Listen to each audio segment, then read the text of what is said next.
Runanubandha means the physical memory that you carry within you. This can happen because of blood relationship. This can also happen due to sexual relationships. That body has a certain memory. It's not appropriate to say genetic memory. Runanubandha is not like genetic factors being transmitted from parent to child, not on that level. There is a physical memory of remembering where you came from. Not necessarily in terms of tone of your skin, shape of your nose, how you're built, your race, not that. It is just that if you just as much as hold somebody's hand, you will develop Runanubandha. This is why in India if you come, people will do like this. They don't want to do that. We will love you like this. And there are many things, they won't give certain substances. Nobody will give salt to you or will receive salt from you. If you try to give them salt, you'll say, keep it here. They don't want to take it from your hands. The till or the sesame seeds, they won't take it from you. Certain types of soils, nobody will receive it from you. If you want to give soil to somebody, any kind of soil, there are rituals where soil is given, always you keep it down, I'll pick it from there. Never take it from somebody's hands, because you will develop Runanubandha. Because the culture is constantly conscious of not building bondage, to keep the bondage of life to the minimal extent, only to the extent it's necessary, because you're working towards your liberation. Because of that, this awareness and these sensitivities have come. So the body remembers any kind of intimacy, not only with another physical body, any kind of intimacy, even with any physical substance, it remembers. Certain types of substances are more capable of doing this, certain other types are less. So, for this here in the temple, they're doing Kleshanashana. Have you been through it, anybody? The fire wash. That is, if you're not getting cleaned with a regular shower, we're burning you out. So what Kleshanashana is a way of burning various types of physical memories that we have picked up, not necessarily because of relationships, just by contact, just by coming in touch with so many things. People, situations, atmospheres, so many things, this body picks up memory. Physical memory, beyond a certain point that what you pick up, will cause a certain level of confusion. Confusion, not here, this confusion is a different thing, that is something you have earned.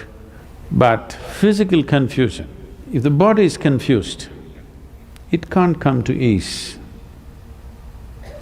It is… many of you have noticed this, certain days your body seems to be confused. Have you noticed this? Wherever you sit somehow, another day you sit down, So, we created various systems to cleanse. One thing is fire wash, air wash. Really? Of course, the water wash every day. When I was in a period of time when I was into lot of sadhana, I would have somewhere between 5 to 7 showers a day. Because your system becomes so sensitive, you sat on this cushion, now you're conscious what this cushion is doing to you. So you want to wash, at least just water running over your body. 5 to 7 days, 7 times a day. This is not like calculated, I must do it 5 times or 7 times. Whenever you feel like it. Most yogis have shower at least twice a day, minimum. Usually it's a dip in the river, just at least once you dip in flowing water so that you're washed clean. And during the shift of southern hemisphere to northern hemisphere, which is right now, and again from north to south in June, July, these times the winds are strong in tropical country, or at least in India. In the Indian subcontinent, the winds are strong. So, there are simple processes where you must go and stand in the wind so that you get a wind wash, proper air wash. You will see it'll do wonders to you. You try this, when there is a strong breeze, just wear something loose and just simply stand there for half an hour, being conscious of this with your eyes closed, both this way and from the back. You get enough breeze flowing over you, you come back into your house and you feel like, so much lighter and better. You don't know this probably. All the sannyasis, all the sadhus and sannyasis always use very fine sieved mud, red earth to color their clothes. Entire ashram is painted like this because it's just soil we used, okay? Soil with a certain… a certain adhesive sticks like paint. And all buildings in the ashram were painted like this. And all sadhus, sannyasis, those who are on spiritual path, wash their clothes with red earth, filtered earth, with that they wash, so that's why that color, that's how it's come. So either you must wash separately or every time you must coat it with some soil material so that the runanubandha, the only runanubandha that you hold is with the earth, not with people around you, not with things around you, just with the planet. That is okay, because if you wear clothes, because the word soil here is used differently, if you wear soiled clothes no, not like that. Dipped in red earth, if you wear these clothes, in some way it is a reminder for the body as to where it comes from and where it'll go.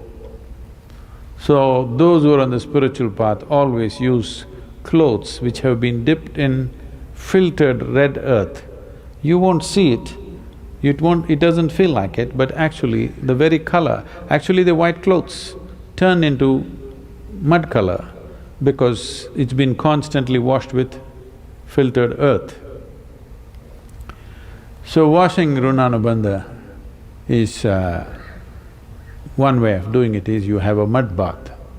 So existentially, when physical memory overlaps upon itself, it will cause a physical level of confusion, which will bring a certain level of discomfort, lack of exuberance, lack of involvement with anything, that you become a veteran when you're living.